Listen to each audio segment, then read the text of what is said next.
What's up, everybody? It's your favorite Power Armor's favorite nerd. Today we are looking at the Iron Factory Steel Lucifer, which I just want to go on record and say is a badass name. That being said, it's on loan to me from Ace Milo. It was sent to me by GCI, and then I'm sending it on its way to Ace. Ace has a show called Figure Bang. It's on the Realm of Collectors YouTube channel. Feel free to check that out. I think they do stuff every other Wednesday. Can't exactly recall. Anyway, we're going to be going about this figure a little bit differently today. He does come with a ton of accessories. We're going to kind of talk about them as they go into the play element of the figure. But there's a couple things we have to get out of the way. The guns can plug together for a longer gun. Obviously, this is going to work better for the larger mode, and they do come apart, and they have this metallic fleck on them. The sword, you can take this off, and it can be an axe. You can have him hold a really long weapon. You can break this apart and have him hold it somewhere in the middle. You can combine the blade. You can take the blade off. Like, whatever your little heart desires, you can pretty much do. It has the blue translucent and then a white finish on all of it. He can hold the weapons just fine. Now let's get started. So let's talk about this element of the figure. And the head is on a swivel, I believe. It's a little bit challenging. Actually, it might be, it's a ball peg. So you can get up and down, and then the swivel, and then the neck flap hinges so you can get a little bit of an exaggerated look. It can be troublesome because there's a tendency to fall down into this cavity, and then it's kind of can be a bear to get it out. We got silver paint on the faceplate and then blue paint on the eyes. Looks good. Blue paint and yellow paint and silver paint on the chest look great. You get a waist swivel. Works fine. We get these arms. These plug in, but you can kind of use it as reverse butterfly joints, so I think that works well as well. Silver paint on the shoulders. The shoulders themselves do get you out. Oh, I thought they got more than that. I thought they got the whole range. No, they're getting jammed up. They're getting jammed up. So they get you out a little bit, not much, and then you do get to spin them around. They also rotate on this tire here, and then they also have a tendency to come unplugged. You're going to notice all of this while you manipulate the figure, which can be a little bit bothersome. Bicep swivel right above the elbow. The elbow does bend to get you a 90-degree bend with silver paint on the forearm. Hands are locked in, but you do get a wrist swivel. Hip flap. I thought this rotated up. Yes, it does. Okay, it just got stuck. You know, Iron Factory intolerances tend to be my main complaint. But it does rotate up and down. You got yellow paint on it. The yellow paint looks good. We got silver paint on the lower legs, or the upper legs rather, but they look great. And then we have yellow paint also. The yellow paint looks good. The yellow paint on this thing looks good throughout. And you know, yellow's a tricky color to do. So the joints themselves are T-jointed ball joints. You can get the whole Van Damme. You can get the whole full Monty. We also have a thigh swivel. Rotates around the ball joint, so that's perfect and seamless. And then we have a single hinge that gets you 90 degrees. Silver, silver, silver, silver, translucent, silver on the toes. So really decoed. It comes through. It's a very impressive looking Legends class figure. Ankle tilt down, nothing really up. You can rotate the heel spur a bit, and all of it is on a ball peg, so you get a little bit of an ankle rocker. And then there it is from the back. Size comparison wise, there it is with the only two Legends I have in my collection. Hopefully that gives you some sort of an idea. So now we're gonna power them up a bit. Lift this whole head piece out here. Rotate the head if you can, and then tuck it back in. And then bring up this whole torso section here. And then you want to take this piece, which is painted to the nines. We're going to talk about this now so we can fly through the articulation once we get it in. We have silver and yellow, once again done beautifully. We have blue paint for the eyes. We have a metallic blue on like the little crests here, look great, and then the yellow paint again. So we're going to slide this in. You then get two shoulder pads. And these just come on, this piece goes down into that so that they sit on, and now your shoulder pads are in service. Then you get two forearm pieces. He holds that peg. So you're gonna slide it on. He'll hold onto the peg, and then on the back, you clip this piece around and fasten it. We'll do that for the other side as well. Goes on, he holds the peg, and you clip that around the back. Then you have the two foot upgrades, silver paint, blue paint, yellow paint, silver paint, silver paint. They look great.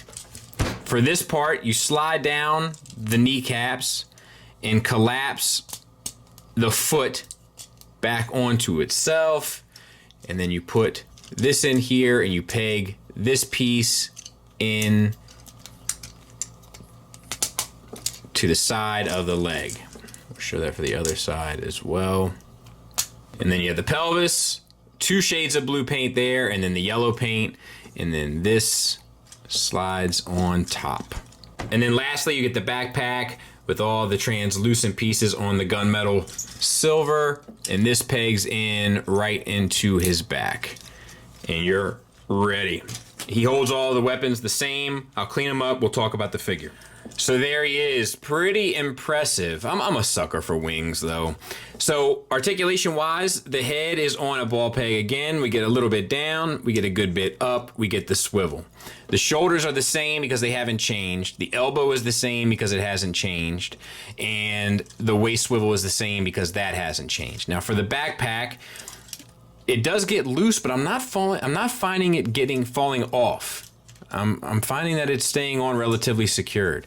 Now, articulation-wise, you got a ball peg here, so you can articulate these wings. All of these rotate up and down on a hinge, and this piece hinges up and down as well. So a ton of articulation, and then there's a flap here as well that doesn't give me the warm and fuzzies, but it does hinge there.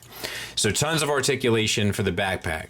The legs don't change in terms of the hips. I do need to point out, though, I had to cut this in as well. This hip piece does prevent forward leg articulation a bit, so that's a slight bummer. If they had it so that this piece had these little flaps hinge out, it would have created a much better kind of working piece. The knee, it doesn't get in the way whatsoever. You lose your ankle tilts, but they gave you an ankle rocker, so it's really well done and looks super cool. On the back, pretty clean Mac.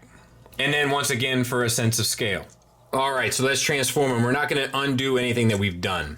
So we're gonna spin this 180. And then on the back, we're gonna rock this piece down on the other side, and we're going to combine the legs. For the arms, we're gonna spin them 180, fold them down, and then rotate the hands so that he's holding a magical pair of handlebars, which some can ride their bike without. And I also forgot to take off the shoulder pads, so I'm gonna do that right now. Then we're gonna collapse the legs, and we're going to bring this piece out, if I can, so that it sits flat down. Bring back the shoulders, and then we're gonna plug this into that peg and just manipulate it until you find the sweet spot, which is right there. Same for the other side. And you're gonna manipulate it on this tire so that it's right there. Now, I think this is intended to be a mode in and of itself, but we're not gonna really count it as such because it doesn't really look like much. So let's just continue. So you wanna take these, I've taken the liberty of already collapsing the wings, fold the ones that will fold down.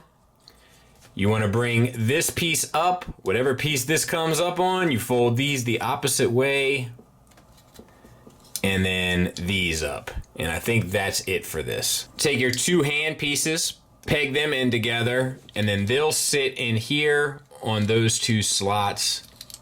And mine are having a hell of a time staying in. It's taking the paint off of it and everything, so we're just gonna have to see what we can do. These go in here. They're a much easier connection, but I'm not sure if it's the paint on this thing or what, but like, you know, it's been my common sort of issue with this company about tolerances, and this one is no different.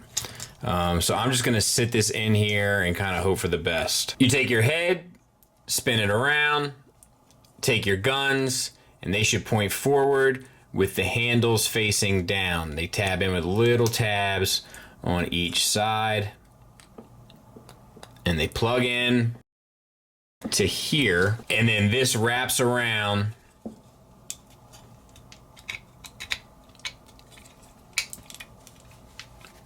and this one plugs in on the opposite side. Take your leg pieces and extend these 180 degrees or rotate them 180 degrees, and then they will plug in to the side here on both sides. And thank God for one of these steps finally coming easily. And then you connect this. These two pegs go down there, and then these two pieces latch on as well. We're just gonna try for the lower ones. You see where they're gonna go.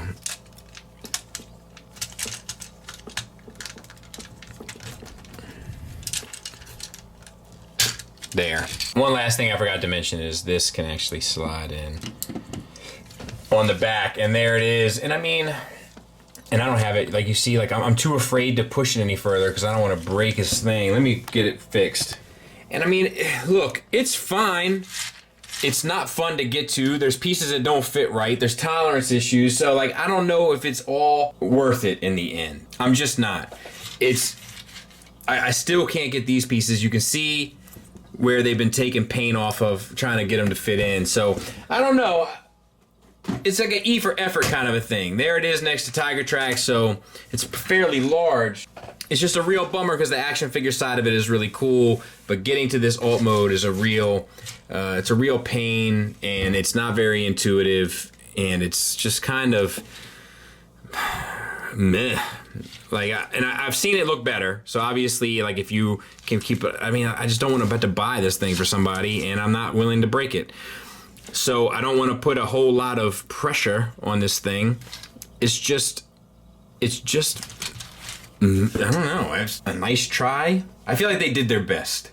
Final thoughts. This is a real mixed bag, and it's a real mix of subjectivity and objectivity. So let me try to give it to you the best I can, so to speak. By the way, I'm going to be trying to show a few different weapon iterations during these final thoughts so you can get an idea of different possibilities. Now, positives. Really well painted and tons of it. Articulation works well across the board with a few setbacks that I think are worth the cost of doing business. Shoulder articulation, hip articulation in the large mode. But for the most part, I think it works really well. The materials are good. The presence is second to none. It's very striking, and wings never hurt that. Cleans up fairly well, and the sculpt is beautiful. Let's talk about the negatives. The tolerances once again plague Iron Factory. Getting those arm pieces to go in is especially frustrating in the truck mode. Truck mode itself is fairly frustrating, and then the aesthetic payoff of it at the end isn't worth it. Now, obviously, we didn't get the best aesthetic that it could offer, but even still, I can look at the pictures, Mac. I know what it's supposed to look like, and it's not worth the cost of doing business. It's not fun. There's not a lot of playability here. There's not a lot of fun factor here.